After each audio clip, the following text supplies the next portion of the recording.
Hey guys, today we've got a book called Giants of South Georgia by Ross James and Olga Volgina.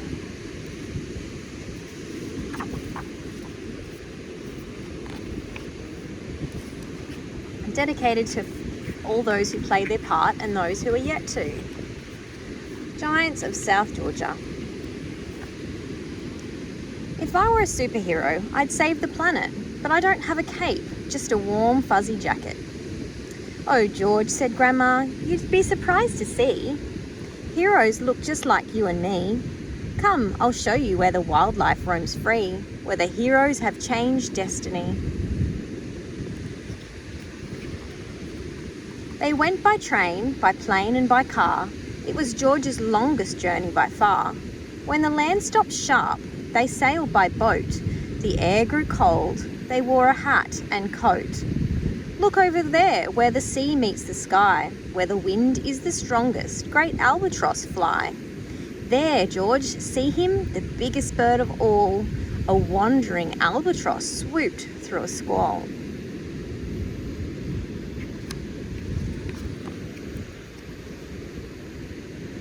George watched the great bird soar, wings of an airplane, but no engine roar.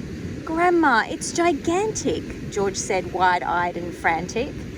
The albatross made no noise or cry, just the sound of the wind as it whooshed by.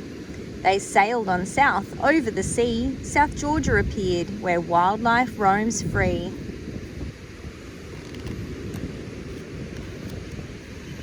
Look over there, said George, gripping the rail. It's the blow of a mighty blue whale, the biggest animal of them all, even bigger than a dinosaur. In olden days, George, whales were pushed to the brink. Their numbers dwindled. They were almost extinct. People all over the world took a stand. Leaders listened and a whaling was banned. Whales are safe now from whaling at least, and every year their numbers increase. George listened enthralled and amazed as Grandma told him how the whales were saved. Their saviours didn't wear capes, you see. They were regular people like you and me.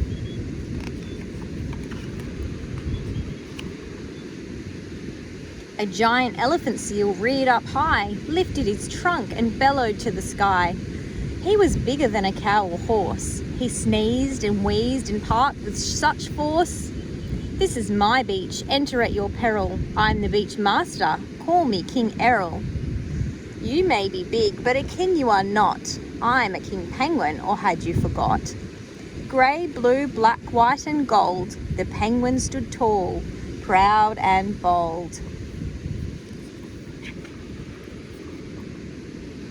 Hundreds of thousands, maybe millions of birds, a flock of penguins or a giant herd, stretching as far as the eye can reach, calling their chicks with a braying screech. Shh, a pipit, did you hear it? There on the tussock stood a small bird. Next to the giants, it looked almost absurd. This far south, there's only one songbird, and for many years, their song was unheard.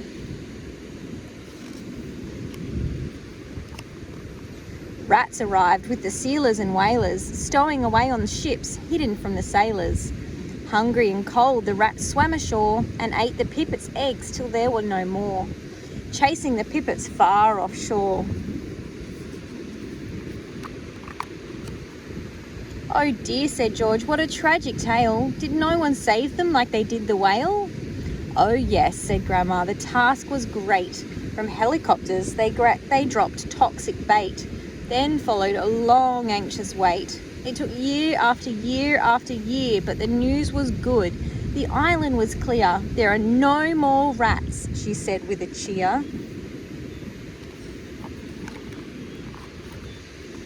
Now people keep the rats away, protecting the pipits and penguins that bray. There's even a dog who, with his powerful nose, checks ships for rats, sniffing their cargo and holds. George listened enthralled and amazed as Grandma told him how the pipits were saved. Their saviours didn't wear capes, you see. They were regular people like you and me. It's time to go home. It's time for tea.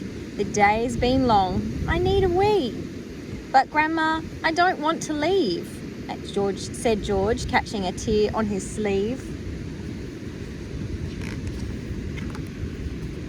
Don't worry, George. Long after we depart, we'll carry South Georgia along in our heart. The stories of South Georgia help us see. The heroes of the planet look like you and me. Protecting our planet is more important than ever. We know how to do it. We know how to get there. You don't need a cape, just a giant's heart. Be bold, dream big, play your part. Well, the end. That's a really fun story. I really enjoyed that one. I hope you did too.